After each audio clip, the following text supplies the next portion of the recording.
اعوذ باللہ من الشیطان الرجیم بسم اللہ الرحمن الرحیم۔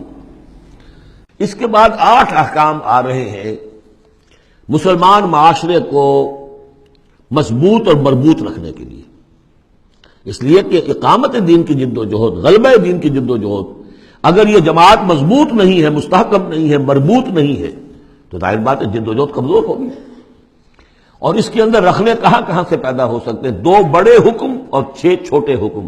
ویسے وہ چھوٹے کس وجہ سے کہہ رہا ہوں وہ بھی میں آپ سے عرض کر دوں گا، اس لیے کہ وہ ایک آیت میں 3 جمع کیے، اور یہاں پہلے جو 2 بڑے حکم آ رہے ہیں ان کے لیے مستقل آیات نازل ہوئی۔ بڑے احکام میں سے پہلا کیا ہے؟ یا ایھا الذین آمنوا ان جاءکم فاسق بنبأ فتبینوا ان تصیبوا قوما بجہالۃ فتصبحوا علی ما فعلتم نادمین۔ اہل ایمان، اگر تمہارے پاس کوئی فاسق شخص آئے جو متقی نہیں ہے، وہ آئے کوئی بڑی خبر لے کر، اطلاع لے کر، فتبینوا تو تحقیق کر لیا کرو، اس کی خبر پر کوئی اقدام نہ کر گزرنا۔ ہو سکتا ہے وہ غلط بات بتا رہا ہو تمہیں کہ فلاں قبیلہ جو ہے حملے کی تیاری کر رہا ہے، تو تم پہلے اسے پری ایمپٹ کرنے کے لیے فوری طور پر تم حملہ کر دو، نہیں، فتبینوا تحقیق کر لیا کرو، ان تصیبوا قوما بجہالۃ، مبادا تم جا پڑو کسی قوم پر نادانی میں، حملہ کر بیٹھو کسی قوم کے اوپر، کسی قبیلے کے اوپر نادانی میں، فتصبحوا علی ما فعلتم نادمین، اور پھر تمہیں ہونا پڑے جو کچھ کہ تم نے کیا ہو اس پر نادم۔ اس لیے یہ کہ افواہوں پر کوئی اقدام نہ کیا جائے۔ ہاں، خبر لانے والا صدیق اکبر ہو رضی اللہ تعالیٰ عنہ، بات دوسری ہے، لیکن یہ کہ جو شخص جو ہے قابل اعتماد نہیں ہے، اس کا کردار، اس کی زندگی جو ہے اس طرح کی نہیں ہے، تو اس کے بارے میں اس کی رائے ہوئی کسی خبر پر فوراً کوئی اقدام درست نہیں ہوگا، اس کی پوری طرح تحقیق کرو، تفتیش کرو۔ اور ایسا ہی ہوتا ہے اکثر و بیشتر کہ یہ جو افواہوں کے اوپر اقدام کر دیے جاتے ہیں، ان سے بڑے بڑے جھگڑے شروع ہو جاتے ہیں، بڑی بڑی جنگیں شروع ہو جاتی ہیں۔ وَاعْلَمُوا أَنَّ فِيكُمْ رَسُولَ اللَّهِ، اور دیکھو تمہارے مابین اللہ کے رسول ہیں۔ یہ اس سے کیا مراد ہے؟ یعنی محمد صلی اللہ علیہ وسلم اللہ کے رسول ہیں، لیکن یہ تم میں سے بعض خواتین کے شوہر بھی ہیں، بعض اشخاص کے داماد بھی ہیں، بعض کے خسر بھی ہیں۔ یہ رشتے ہیں کہ نہیں؟ بعض کے بھتیجے بھی ہیں۔ تو اگرچہ ان کے رشتے ہیں، لیکن ازواج کو بھی سمجھنا چاہیے کہ یہ صرف میرے شوہر نہیں، یہ اللہ کے رسول ہیں۔ بڑا فرق ہوگا اگر صرف شوہر سمجھ کر کوئی معاملہ کیا، اور لیکن یہ کہ یہ حیثیت نگاہ میں نہ رہے کہ اللہ کے رسول ہے۔ اگر حضرت ابو بکر اور حضرت عمر سمجھے ہمارا داماد ہے، داماد تو بیٹے کے برابر ہوتا ہے نا، نہیں، اللہ کا رسول، ان کی جو حیثیت تمہارے سامنے مقدم رہنی چاہیے وہ یہ تو اللہ کے رسول ہے۔ وَاعْلَمُوا أَنَّ فِيكُمْ رَسُولَ اللَّهِ، یہ اللہ کے رسول ہیں اگرچہ محمد ابن عبداللہ، کوئی شک نہیں، لیکن اللہ کے رسول ہیں۔ لَوْ يُطِيعُكُمْ فِي كَثِيرٍ مِّنَ الْأَمْرِ، اگر وہ تمہارا کہنا مانا کرے اکثر معاملات میں، لَعَنِتُّمْ، تو تم مشکل میں پڑ جاؤ گے۔ تمہارا رویہ یہ ہونا چاہیے کہ یہ دیکھو وہ کیا چاہتے ہیں، ان کی منشا دیکھو۔ وَلَٰكِنَّ اللَّهَ حَبَّبَ إِلَيْكُمُ الْإِيمَانَ، لیکن اے محمد کے ساتھیوں، اے صحابہ رسول، اللہ نے تو تمہارے نزدیک ایمان کو بہت محبوب بنا دیا ہے۔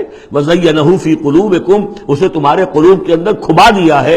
وَكَرَّهَ إِلَيْكُمُ الْكُفْرَ وَالْفُسُوقَ وَالْعِصْيَانَ، اور بہت ہی تمہارے نزدیک ناپسندیدہ بنا دیا ہے کفر کو بھی اور فسق کو بھی اور نافرمانی کو بھی۔ یہ صحابہ کرام کی شان میں بہت بڑی آیت ہے جو نازل ہوئی ہے قرآن میں۔ وَلَٰكِنَّ اللَّهَ حَبَّبَ إِلَيْكُمُ الْإِيمَانَ وَزَيَّنَهُ فِي قُلُوبِكُمْ وَكَرَّهَ إِلَيْكُمُ الْكُفْرَ وَالْفُسُوقَ وَالْعِصْيَانَ أُولَٰئِكَ هُمُ الرَّاشِدُونَ، یقیناً یہی لوگ ہیں جو صحیح راستے پر ہیں اور جو سعادت مند ہیں اور جو آخری کامیابی کو حاصل کریں گے۔ فضلا من اللہ ونعما، اور یہ فضل ہے اللہ کی طرف سے، انعام ہے اس کا، احسان ہے۔ واللہ علیم الحکیم، اللہ سب کچھ سننے والا، اللہ ہر چیز کا علم رکھنے والا اور کمال حکمت والا ہے۔ اب دوسرا حکم آ رہا ہے، وَإِن طَائِفَتَانِ مِنَ الْمُؤْمِنِينَ اقْتَتَلُوا، آخر اہل ایمان بھی انسان ہیں، جھگڑا ہو سکتا ہے، اختلاف ہوگا، اختلاف سخت ہو جائے جھگڑا ہو جائے گا، جھگڑا سخت ہو جائے قتال بھی ہو جائے گا۔ آخر حضرت علی اور حضرت عائشہ کے مابین جنگ ہوئی کہ نہیں؟ حضرت علی اور امیر معاویہ کے درمیان جنگ ہوئی کہ نہیں؟ یہ کون ہے؟ کس کو اب کہہ دیں گے کافر؟ معاذ اللہ ثم معاذ اللہ۔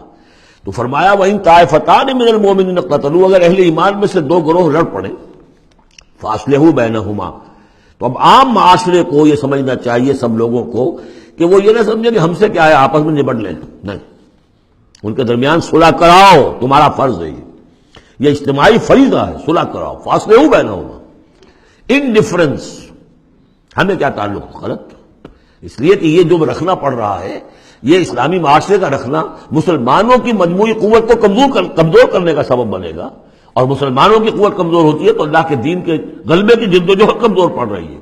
لہذا فرض سمجھو اصلحوا بینہما، ان کے درمیان صلح کراؤ۔ فإن بغت احداہما علی الاخری، پھر اگر ان میں سے ایک دوسرے پر زیادتی کرے، صلح کی پابندی نہیں کر رہا، صلح کرا دی گئی پھر بھی وہ زیادتی کر رہا، فقاتلوا التی تبغی، اب جنگ کرو اس سے جو زیادتی کرنے والا ہے۔ اب یہ دو فریقوں کے درمیان نہیں رہا معاملہ، اب ایک فریق گویا کہ پوری مسلم جماعت کو، پورے مسلم معاشرے کو، پوری ملت اسلامی کو جو کہ وہ للکار رہا، چیلنج کر رہا ہے، تو اب ان سے جنگ کرو حتی تفیء الی امر اللہ، یہاں تک کہ وہ لوٹ آئے اللہ کے حکم کی طرف۔ صلح کی جو بھی شرائط تھی ان کو دوبارہ قبول کر لے۔ فإن فات، پھر اگر وہ لوٹ آئے، فاصلحوا بینہما، پھر ان کے مابین دوبارہ صلح کرا دو، بالعدل، انصاف کے ساتھ، واقسطوا، اور دیکھنا انصاف کا دامن ہاتھ سے نہ چھوڑنا، انصاف کرو، اس لیے کہ اب ہو سکتا ہے کہ اس دوسرے فریق پر تم کو زیادتی کر بیٹھو، اس لیے کہ اب اس سے تم بھی لڑے ہو، لڑ کر تم نے اسے مجبور کیا ہے کہ وہ صلح کی پابندی کرے، تو اب بھی اس پر کوئی زیادتی نہ ہو جائے۔